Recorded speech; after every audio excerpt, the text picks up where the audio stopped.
El señuelo podrido. Cuando el océano llamó a mi madre, yo acababa de cumplir 17 años. Un mes después, cuando la vida se volvió demasiado insoportable para él sin ella, mi padre, distanciado, recurrió al consuelo del alcohol para calmar sus penas. Pensé que nuestra relación no podía empeorar.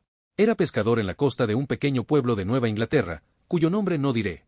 No quiero que nadie busque problemas donde los haya. Fue duro perder a mamá por varias razones, ninguna de las cuales fue que éramos particularmente unidos en mi adolescencia. Se había ido tan abruptamente, como si se hubiera borrado de nuestras vidas. Una muerte supuesta en lugar de una segura. La ausencia me dolía como un pinchazo sordo cada vez que la mirada borracha de mi padre se posaba en mí con una intensidad que me inquietaba. Me parecía mucho a ella, pelo largo y castaño que no me había cortado en años, ojos azules con reflejos avellana y, como lo llamaba, una figura de ama de llaves. Eso significaba delgada y, en general, inadecuada para trabajar en un barco. Dejó de hacer comentarios directamente despectivos cuando ella desapareció, y en su lugar, se tambaleaba por la casa por la mañana y por la noche oliendo whisky irlandés y a salmarina acre que se le había pegado a la piel, lanzándome esas miradas penetrantes que quemaban con amargura. Papá me culpaba de la muerte de mamá. No sabía por qué. Me molestaba que nunca habláramos de ello, pero de todas formas él y yo solíamos estar peleados. Solo que ahora era un estado ineludible, un aire palpable que inundaba la casa de 2 pisos en la que vivíamos, justo al lado de los muelles donde él trabajaba. Al menos se las arreglaba para salir temprano y evitarme. A una parte de mí no le sorprendió que él pudiera tergiversarlo y hacerme creer que era mi culpa. ¿A quién más culpar por su paseo al océano en plena noche? Su certeza de mi traición era absurda, incluso para él, y no era como si mamá no hubiera estado diciendo tonterías las últimas semanas. Para mí, la nota que dejó era la prueba de que había tomado su propia decisión. Tuve que sacarlo de la basura después de que intentara ocultármelo. Se me encogió el estómago al leerlo, al darme cuenta de que se había dirigido a mí en lugar de a él. De hecho, no lo mencionó para nada. Cuanto más le daba vueltas, más a menudo veía esa mueca pétrea en su rostro. Su temperamento empeoró aún más después de eso, así que, vaya si le echas sal en la herida, mamá. Era una de esas personas con un aire de poética melancolía. En retrospectiva, las últimas semanas fueron de las más sombrías. Quizás escribía la nota durante todas esas sesiones de aislamiento. Solo la leí una vez, e incluso esa me pareció demasiada. La última frase me atormentó con su connotación inquietante y preocupante. Valiste la pena. Desenterró una culpa generalizada y febril. Nada en el resto de la florida prosa sugería culpa, pero eso fue lo que se instaló en mi interior mientras escondía la nota en el desorden del cajón de mi cómoda. Era yo, de alguna manera. Tenía que irse por mi culpa. Mi padre y yo estábamos aislados juntos en esa casa oscura y lúgubre. Solos, luchando nuestras propias batallas y entre nosotros. Ningún miembro de la familia de mi padre quería tener nada que ver con nosotros, y la línea de mi madre era extremadamente limitada. Todo lo que sabía sobre su ascendencia era que mi abuela había desaparecido cuando sus hijas eran pequeñas. En un esfuerzo desesperado por recuperar a su familia, mi abuelo fue a buscarla, pero nunca regresó. La voz de mi madre siempre se suavizaba en ese punto de la historia. Nunca obtuve más información que esa. Nacían pocos hijos por generación y parecía que la mala suerte, según la Biblia, se cernía sobre nosotros como una nube negra. Los únicos parientes vivos que conocía eran la hermana menor de mi madre, Gracie, que era muy amable cuando yo era niña, y su hijo, a quien traía a jugar conmigo. Lo único que recuerdo de mi tía en aquel entonces eran sus ojos tristes y como siempre me miraban. Donde mi madre irradiaba una energía melancólica, los de Gracie eran más tensos, más ansiosos. Hacía años que no los veía. Estaban lamentando la pérdida a su manera, lejos de nosotros. El día que mi padre me llevó al mar por primera vez desde su muerte, era temprano por la mañana. Irrumpió en mi habitación, sin molestarse en llamar, y me gritó arrastrando las palabras que me levantara. Me quedé atónita cuando me pidió, o mejor dicho, me dijo, que lo ayudara a subir al barco. ¿Qué pasó con el marco de una empleada doméstica?, le espeté aturdida mientras estaba acostada en la cama, hundiendo la cara en las sábanas. Aunque había estado despierta, con ataques de insomnio desde que mamá se fue, él seguía de pie en el marco de mi puerta a las 4 de la mañana. La luz ámbar del pasillo me cegaba a través de las finas sábanas y mantas. Sus palabras se atascaron en los eructos ahogados de la borrachera. El marinero me llamó, y tengo que salir hoy mismo y necesito un par de manos extra. Su voz siempre era lenta, confusa y molesta, pero hoy sonaba más. Vienes, fin de la discusión. Tropezando con el desorden invisible en el suelo, arrastró los pies hasta mi cama y me quitó las capas que me protegían del frío invernal que se filtraba por la casa destartalada.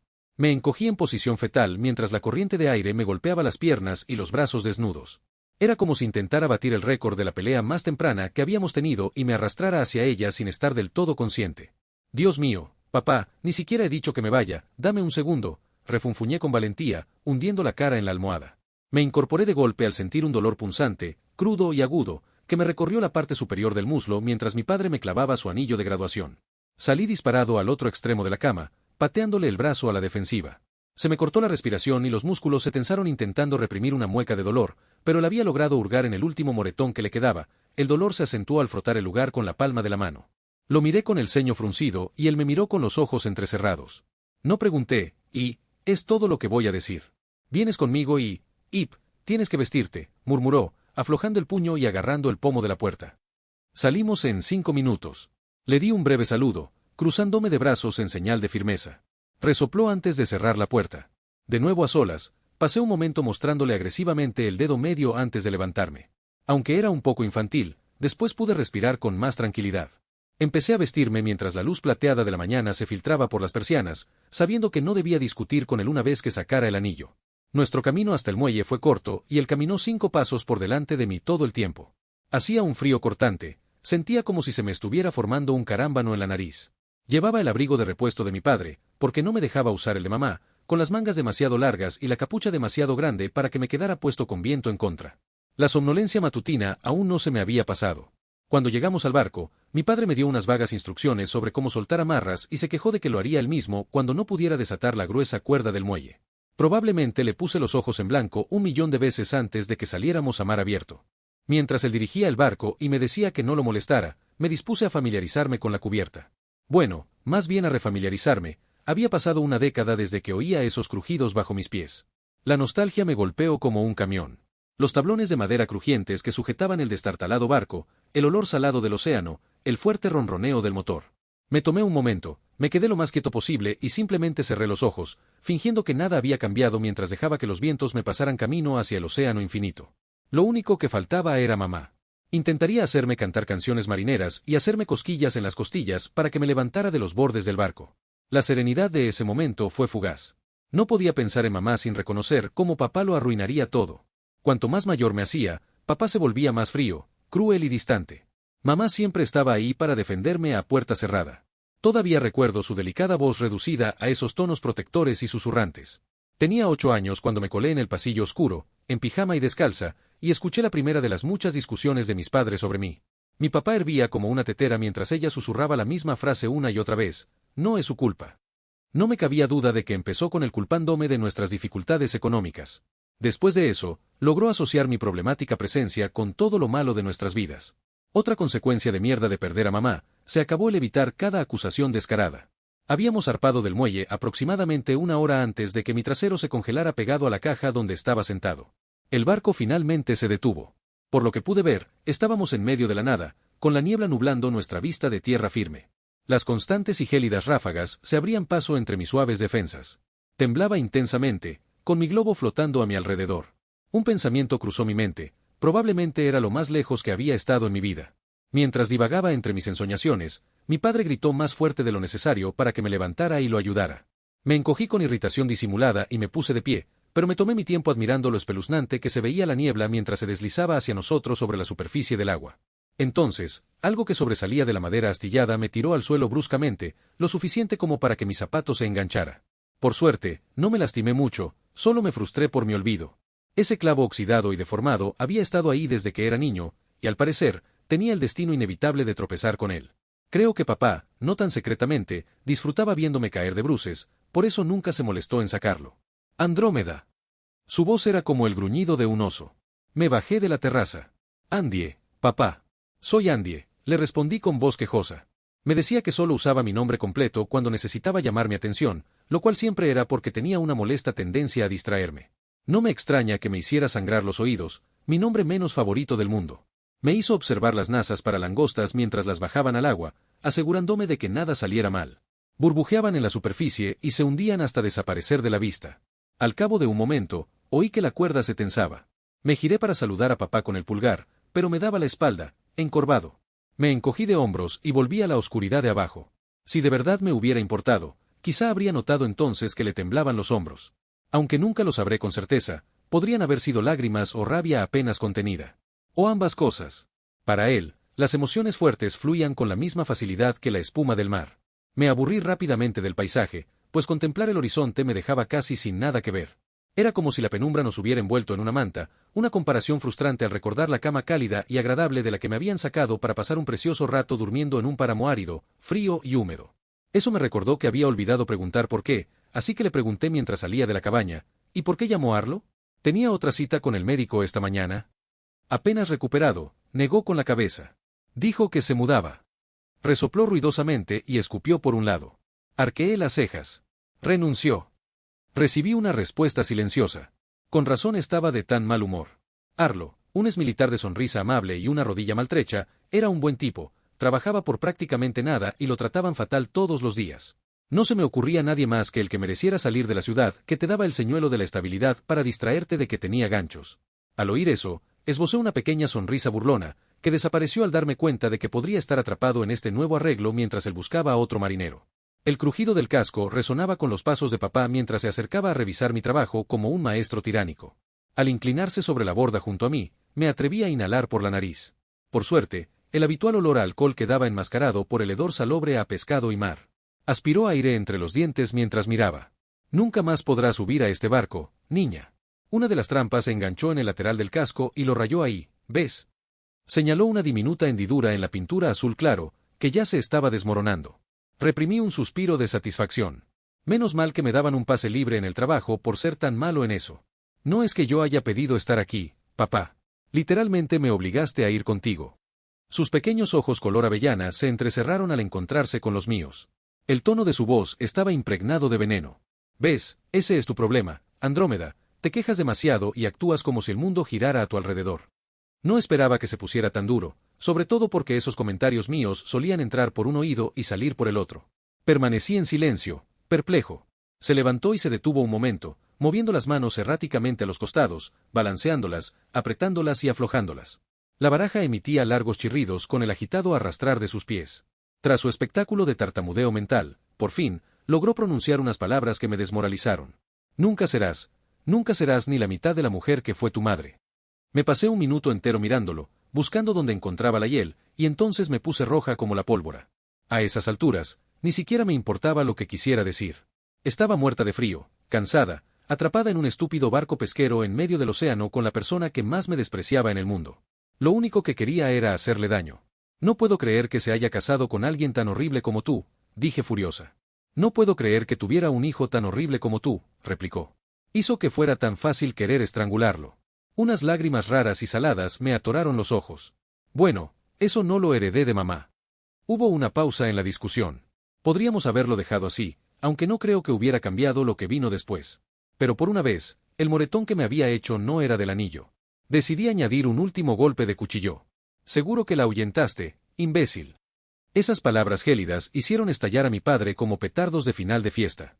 No, lo hiciste. Su ira se disparó desde el agua y reverberó en todas direcciones. Había tocado una fibra sensible. Una sorpresa repentina obligó a uno de mis pies a alejarse de él. El silencio que siguió fue letal. Sentí que las lágrimas de rabia brotaban más y no dije nada más, simplemente caminé hacia la proa y puse mis codos en la punta de la barandilla de madera. Respiraba con dificultad, con el rostro rojo brillante perlado de sudor. «Y tú te lo has buscado», dijo con voz temblorosa y una firmeza ominosa. Aunque ya había terminado de escucharlo, sentía un hormigueo en la piel, una sensación distinta al frío invernal. ¿Qué me había buscado? Pensé, estando en un barco con mi padre, que padece una enfermedad mental clínica y me odia. Su colapso mental era algo que había estado esperando para poder meterlo en una institución. Entonces, la niebla empezó a arremolinarse a lo lejos de la proa. Dirigí mi atención hacia allí y entrecerré los ojos. Había una figura serpenteando a la distancia. Al principio parecía una de esas cosas inflables de concesionario de coches, luego se retorcía de forma irregular, interrumpiendo la espesa niebla que la rodeaba. «¿Qué es eso?», pregunté en voz alta, con una nube arremolinándose en mi aliento. Pensando que era alguien en una lancha pidiendo ayuda o algo así, me giré a medias hacia mi padre para asegurarme de que él también lo viera. Tuve que reaccionar bruscamente al ver lo pálido que se había puesto. Vi como una profunda sonrisa se dibujaba en su nuez mientras la miraba sin pestañear. Una sensación desagradable y molesta me invadió al ver cómo una sonrisa desgarradora se dibujaba lentamente en sus prominentes arrugas de la edad. Me pareció oírle decir que no podía creerlo antes de estremecerme al oír sus fuertes y dolorosas palmadas sobre mis hombros. Soltó una risa incómoda y valiente. «No te muevas», susurró, «que venga a nosotros». Era una petición redundante, su agarre era férreo. Mi mente se llenó de confusión y curiosidad. Fuera lo que fuese, estaba más allá de donde podía ver con claridad. Como para acentuar el terror que se avecinaba, un estruendo sombrío y profundo me arrancó la concentración del horizonte y la dirigió hacia la aparente parte inferior del barco. Sentí un vuelco en el estómago al sentir la vibración de la madera bajo mis pies. Me tambaleé como si estuviera en medio de un sube y baja. Tenía los nudillos blancos mientras me agarraba a la barandilla de madera y miraba por encima del borde del barco para ver el agua negra burbujear como un hervor. Por un momento, intenté convencerme de que el viento que soplaba contra mí eran solo mis sábanas enredándose mientras soñaba, que estaba atrapado en una pesadilla surrealista y que no había algo moviéndose allí abajo. Algo grande. Llévensela. Llévensela. La voz de mi padre en mi oído fue como el chasquido de una goma elástica contra la piel, dolorosa y alarmante. Grité, saltando de mi piel mientras un grito ronco y desesperado, nunca antes oído, brotaba de él. Me giré para ver sus ojos, abiertos y aterrorizados, y lo vi suplicar desesperadamente a la figura humana apenas disimulada por la niebla. Está aquí, tómala, por favor. El ansioso trabajo de mi cerebro intentando ponerse al día era insoportable. Mi mente repasaba los conceptos más simples a paso de tortuga. ¿A quién tomar? ¿Y por qué? ¿Qué estaba tomando? Los engranajes giraban como si estuvieran cubiertos de savia, llevándome laboriosamente a una conclusión, improbable, pero aterradora, que me convirtió la lengua en papel de lija. Llévatela y devuélveme a Vivian. Por favor. Sé que puedes entenderme. Me soltó los hombros para ponerse delante de mí, inclinándose sobre la proa con los brazos extendidos, listo para abrazar la silenciosa niebla que se acercaba, abriendo y cerrando las manos como un niño diciendo, dame. Inhalé profundamente y noté que el viento se había vuelto dulce, ya no era el penetrante olor del océano. Olía a perfume. Lavanda y cáscara de naranja, un perfume anticuado que no había olido desde que mi madre vivía. Me habría reconfortado si la niebla no hubiera empezado a tomar la forma de esa melena larga y figura esbelta tan familiar. Una forma que debería haberme sido desconocida en el mundo de los vivos. Paralizado por la impresión, no me di cuenta de que mi padre se abalanzaba sobre mí hasta que me agarró firmemente del brazo. Su mano me aferró el brazo como una trampa para osos y grité de dolor. ¡Ay, mierda! ¡Suéltame! ¡Papá, suéltame! Empezó a jalarme hacia él, incapaz de oírme por su propia locura. Mis pies forcejeaban inútilmente contra la fuerza bruta. Me había apretado tanto que ni siquiera podía sacar el brazo de la manga. Papá volvió a gemir, con las cuerdas vocales tensas. ¡Llévensela! ¡Llévensela! ¡Déjalo ir! No tenía la fuerza suficiente para detenerlo mientras me inmovilizaba contra la proa con todo su peso, mientras mi otra mano seguía arañando infructuosamente la suya, encallecida. Intentaba controlar mi respiración, probablemente balbuceándole que parara mientras intentaba liberarme. Como en trance, papá tenía una expresión soñadora en el rostro, con la mirada fija en la criatura que ya se acercaba por completo al bote. Aparté la mirada y casi me ahogo al oír un nombre salir de la boca de mi padre a modo de saludo. ¡Vivian! El mar se calmó. Su mano se soltó de mi brazo con descuido. Aproveché la oportunidad para zafarme de él y del arco, atreviéndome solo a afrontar la escena cuando estuve fuera de su alcance. No hay palabras para describir la sensación que me embargó al ver a mi padre y a mi madre frente a mí, uno hipnotizado y sin esperanzas de reconocer la grotesca presencia del otro. Donde esperaba ver a mi madre disipando la penumbra como si limpiara la condensación de un espejo, me equivoqué por completo. Me estremecí al contemplar su figura deformada, el cuerpo demasiado alto, las extremidades demasiado delgadas. Era un esqueleto reluciente cubierto de ropa tan andrajosa que bien podría haber estado desnudo. Los huesos eran marrones y negros, cubiertos de carne flácida y en descomposición, repulsivamente entrelazada con la vida marina que había hecho su hogar. Vi los pálidos arcillos que se movían lentamente alrededor de sus muñecas, tobillos, pelvis y cabeza. Ojalá pudiera arrancar ese recuerdo de mi cabeza, desterrarlo para siempre de la oscuridad de mis ojos cerrados. La imagen de gruesos, escamosos y palpitantes tentáculos envueltos alrededor de ese esqueleto. Haciendo la títere. Mi papá le gritó a la cosa que manipulaba a su muñeca humana, a ella por Andrómeda. Te traje lo que querías, así que devuélveme a mi esposa. No hubo respuesta, así que continuó mientras yo retrocedía con pasos ligeros. Tenía tanto miedo que podría haber nadado a casa con pura adrenalina. Le arruinaste la vida. Me arruinaste la mía. Jadeaba, lloraba a mares, pero no le importaban los mocos ni las lágrimas. Su expresión se deformó aún más por la ira. Me pregunto si se dio cuenta de la futilidad de sus palabras mientras la figura comenzaba a levantarse lentamente. Lo menos que podrías hacer es llevarte a esta hija y devolverme a mi maldita esposa. Me detuve en seco cuando la claridad me impactó como una bala en la sien. Probablemente había despedido a Arlo solo para que yo estuviera aquí en este barco con él. Vi a mi padre volverse hacia mí, con la mirada perdida y los brazos abiertos para atrapar a su chivo expiatorio. No podía hacer nada y ambos lo sabíamos. Sus pasos retumbaban en mis oídos, cada vez más lentos, mientras ponía a prueba su equilibrio. Como por intervención divina, el movimiento del barco empezó a acelerarse, el suave y rítmico balanceo se intensificó hasta que el agua se desbordó por los costados. La espuma cubrió la cubierta. Algunos marineros consideran el océano una fuerza, un ser vivo. Miré entonces el rostro de Dios, comprendiendo que la frágil invención humana bajo mis pies no podría vencer la magnitud y la ferocidad del mar. La madera crujió en señal de protesta. Deseé desesperadamente no oírlo. Ambos quedamos desprevenidos cuando el barco se escoró. Mi alma se recuperó de su comunión celestial cuando la proa se inclinó hacia adelante. Salí despedido con fuerza a cubierta y mi padre gruñó con esfuerzo al tropezar, pero logró mantenerse en pie. La ola rompió abajo, bañándonos a ambos con un diluvio gélido y empapando la cubierta. Se filtró por mi piel y me congeló la sangre.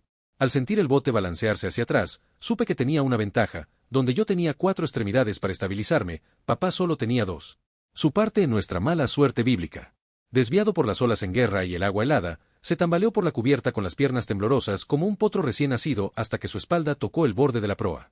El nombre de Vivian en sus labios, su mirada llena de horror y traición mientras se inclinaba hacia atrás por el borde y se perdía de vista. Oí un chapoteo sordo cuando su cuerpo chocó contra las olas. Un gemido sobrenatural se me escapó del estómago. El rugido de las olas se calmó de inmediato. Recuperé el equilibrio y corrí hasta la orilla para ver si podía subirlo de nuevo al bote. «Papá, papá», grité. Mi voz temblaba con cada llamada sin respuesta. El estruendo y el batir de las olas en el barco pesquero de madera respondieron en su ausencia. Mis ojos buscaron las oscuras olas, pero fue inútil. Lo había absorbido la negrura del océano. El olor se había intensificado aún más con el perfume floral. Era tan empalagoso que me tapé la boca con la mano para contener las náuseas. El burbujeo de antes se convirtió en una ráfaga. Podía sentir lo que se movía bajo el barco, acariciando el casco con su piel irregular. Era como llevar un abrigo tan grande que la sensación del tacto se silencia, pero sigue presente. Sentía la mente como si goteara baba mientras esa íntima sensación recorría la madera, bajo mis pies y subía por mis piernas hasta la columna vertebral. Me aparté de la proa y mis ojos se encontraron con el esqueleto, el visitante que habíamos olvidado en medio del caos, con la cabeza ligeramente ladeada. «¿Mamá?», la pregunta salió de mi garganta, quizá por incredulidad involuntaria de que aquello fuera algo más que un castigo sobrenatural. Mi cuerpo estaba húmedo y caliente, incluso mientras el viento de las olas se sentía como fragmentos de hielo rasgando mi ropa.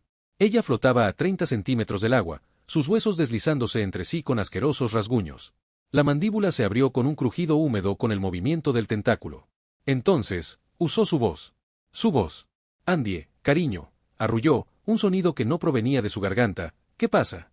Su tono inocente me llevó de la escena arruinada por su horrible imitación a cuando caminaba a su alrededor mientras me preparaba el almuerzo en la cocina. Sus manos suaves y frescas me apartaban el pelo de la frente para darme un beso delicado. Mi rostro estaba desgarrado por el calor de las lágrimas que caían. Miré fijamente las cuencas de su cráneo, bordeadas de percebes manchados por el mar donde solían estar sus ojos azules, y sentí una punzada de tristeza en el estómago.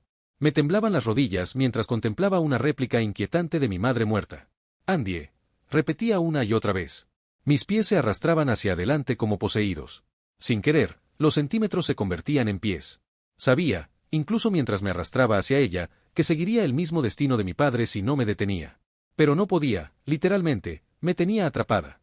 Y, trágicamente, una parte de mí, llena de culpa y melancolía, quería seguir adelante. Su voz se distorsionaba y se distorsionaba en torno a mi nombre, seguía siendo mi madre, pero como si algo intentara salir de su garganta al pronunciarlo. Entonces, me caí. El estómago me dio un vuelco un instante antes de desplomarse hacia adelante con el resto de mi cuerpo.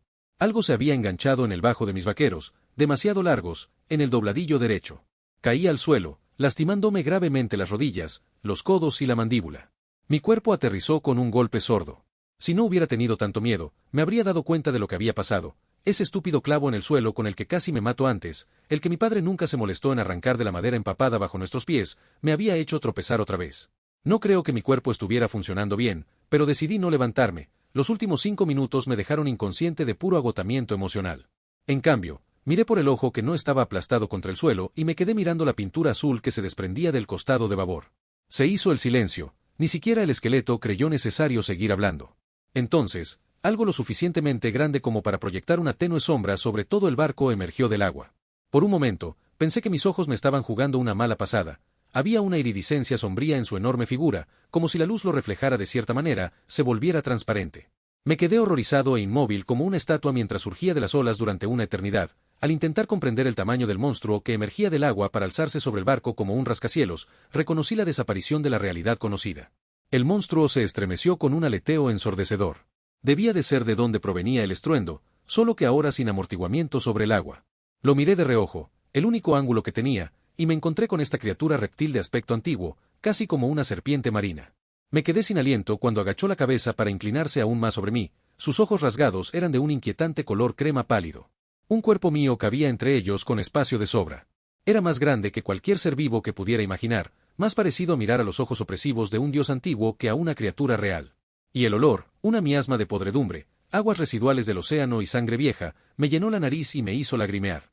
Estaba justo encima de mí cuando empezó a jadear desde lo más profundo de su sistema digestivo. Estaba en el infierno. Era un ruido asqueroso, reverberante y chapoteante que me dieron ganas de imitarlo. Tras lo que me pareció una eternidad de arcadas, sentí la presencia amenazante acercarse hasta que sus jadeos me alisaron el pelo y la ropa. Me calentó contra el viento gélido con el aire pesado y pútrido que salía de su boca cavernosa, que entraba y salía a ráfagas. Justo cuando pensé que ya no podía ser más espeluznante, una sustancia sin digerir empezó a salpicar la cubierta a mis pies. Solté un gemido silencioso mientras seguía goteando por mi cuerpo, un lodo caliente que me golpeaba y caía en cascada por las piernas y la espalda, gruesas manchas de algo pegajoso y rojo. El hedor era insoportable. Cerré la boca con fuerza cuando una gota me cayó en el brazo. El exudado carmesí estaba rancio, carne fresca cubierta de un ácido estomacal viscoso. En ese momento juré quemarme la ropa si sobrevivía. Me esforcé por ver qué haría a continuación, con las lágrimas nublándome la vista. Tenía la boca abierta, dientes finos como agujas, cada uno del largo de un autobús, manchados de mugre negra. No podía apartar la vista del agujero negro de su garganta. Esperé el final, el chasquido de sus fauces sobre mi cuerpo, esa oscuridad inevitable cerrándose a mi alrededor. Mi cuerpo se tensó de sorpresa al oír algo metálico caer a pocos centímetros de mi cara. Mi mirada se deslizó hacia el pequeño objeto dorado que brillaba con mocos y putrefacción. El anillo de mi padre. Solo podía pensar en cuánto odiaría verlo tan sucio. Me concentré en sus movimientos justo cuando una enorme lengua bífida y negra cayó sobre mí. Estaba tan sorprendida que grité, encontrando la fuerza para encorvarme, pero el silbido de la lengua, que volvía a meter el aire en su boca, lo ahogó. Dentro y fuera. Una y otra vez, rozando apenas la parte superior de mi ropa y mi cabello. Hizo esto por todo mi cuerpo, y aunque agradecí no morir al instante, fue como pasar por el escáner de seguridad más aterrador del mundo. Un sonido escalofriante, como una risa lenta y gutural resonando en una caverna, vibró el aire a mi alrededor. Me estremecí, esperando el final, agonizante y prolongado, cuando sentí el silbido de la cabeza del monstruo al retroceder. Me incorporé. Nuestras miradas se cruzaron al desaparecer la cabeza, envuelta en silencio por las olas. Ninguno de los dos parpadeó. Esperé, conteniendo la respiración, hasta que el estruendo se disipó por última vez. En cuanto el océano se calmó, me desplomé, con la tensión de mis músculos desbordándose como una onda. La soledad a mi alrededor y dentro de mí, y el suave golpeteo de las olas contra el barco, me arrullaron hasta el sueño más profundo que jamás había tenido. Cuando desperté, un hombre con voz potente me daba ligeros golpecitos en la cara. Sus palabras me animaban a despertar, al igual que las luces brillantes que subían y bajaban iluminando su figura oscura tras mis párpados. El hombre me levantó del suelo y me llevó del bote de mi padre a otro. No abrí los ojos en todo el rato. Imaginaba que podía transformar mi ropa mojada, el lodo rojo y esos ojos nublados en fragmentos de mi sueño si tan solo los mantenía cerrados. El anillo quedó en la cubierta del barco y debe haberse perdido cuando el barco de la guardia costera lo remolcó. No tenía intención de regresar por él. De vuelta en tierra, en el centro médico de urgencias, Arlo confirmó mis sospechas. Había llegado tarde, como le había pedido mi padre, y descubrió que el barco y nosotros habíamos desaparecido. Esperó hasta que se hizo realmente tarde y entonces pidió a la guardia costera que buscara la embarcación en los alrededores, por si acaso. Se sorprendió muchísimo con el abrazo demoledor que le di cuando me lo explicó desde mi cama. Nunca le dije que tanto mi padre como yo esperábamos morir allí. La historia que les contaba a todos era que mi padre había muerto en un extraño accidente, algo que evitaba explicar para conservar en mi mente una explicación racional de lo sucedido. Me convertí en un experto en desviar cualquier conversación que desenterrara esos recuerdos.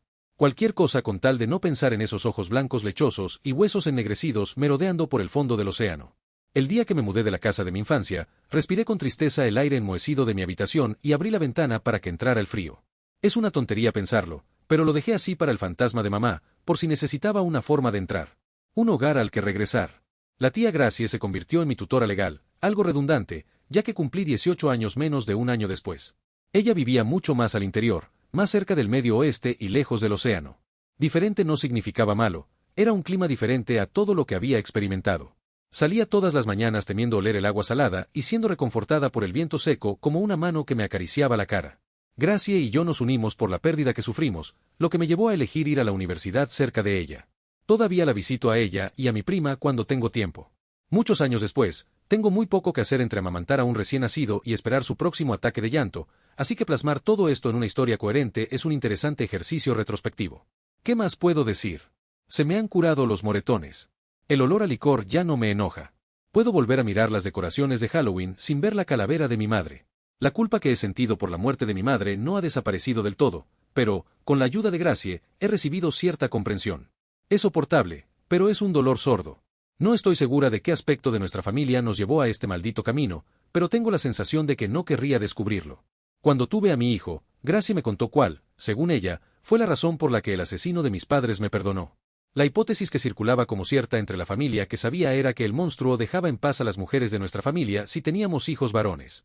Mi tía aún cree que la criatura tuvo una extraña premonición, que sabía que tendría un hijo, así que no me devoró ni siquiera cuando estaba justo delante de ella. A ella tampoco la habían llamado nunca. No lo sé. Hay tan poca información sobre el resto de la familia que jamás podría bajar la guardia basándome en una corazonada. Sí es cierto, al menos puedo respirar más tranquila sabiendo que terminará conmigo y mi hijo, los últimos de la fila. En un giro casi impresionante del destino, ella y yo somos los primeros generacionalmente en tener niños en lugar de niñas. Por otro lado, la tía Gracie tendrá la misma edad que mi madre el año que viene. Es un pensamiento repugnante, pero quizá el monstruo se dio cuenta de que aún no estaba maduro cuando mi padre intentó intercambiarme por mi madre. No puedo estar tranquila sabiendo que podría encontrarme con esa cosa en el agua otra vez. Mi hijo duerme plácidamente en la cuna junto a mí ahora mismo, con el puño apretado sobre su manta. Tengo que resistir el impulso de acunarlo todo el tiempo, de mimarlo. Los malos pensamientos parecen desvanecerse cuando está cerca. Quizás algún día incluso pueda agradecerle por salvarme de convertirme en un montón de huesos pudriéndose en el océano. La nota que me escribió mi madre solo empezó a tener sentido después de tener un hijo. Puedo entender lo que sintió al ver a mi hijo suspirar profundamente, perfecto y seguro, mientras dormía. Aunque tal vez nunca me llamaran al océano, él siempre valdría la pena.